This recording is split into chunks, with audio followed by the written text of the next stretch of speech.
ஒரு கேள்வி. நீங்க சேலரி கம்மின்னு ஃபீல் பண்றீங்களா? இல்ல சேலரி எவ்ளோ வந்தாலும் மந்த் எண்ட்ல பணம் இல்லன்னு ஃபீல் பண்றீங்களா?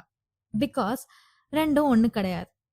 பாத்தீங்களா? நம்ம எல்லாரும் சேலரி இன்கிரீஸ் ஆகணும்னு வெயிட் பண்ணிட்டு இருக்கோம். இன்னும் கொஞ்சம் ஏர்ன் பண்ணுனா லைஃப் செட் ஆயிடும்னு அப்படின்னு நம்மளோட மைண்ட் செட். ஆனா உண்மையா சொல்லணும்னா ப்ராப்ளம் சேலரியில இருக்கிறதே இல்ல. Problem life style.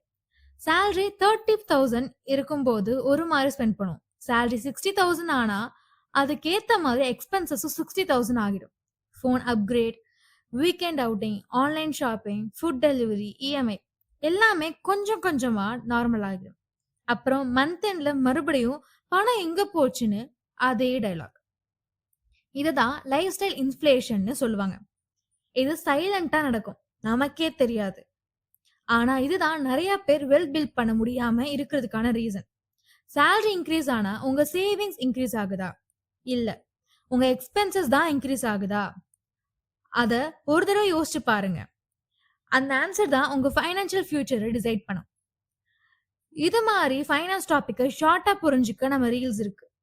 ஆனா இதே டாபிக்க இன்னும் டெப்த்தா ஸ்டோரீஸோட, பிராக்டிகல் எக்ஸாம்பிள்ஸோட எக்ஸ்ப்ளோர் பண்ண மனி டாக்ஸ் வித் கீதா பாட்காஸ்டும் Spotifyல இருக்கு.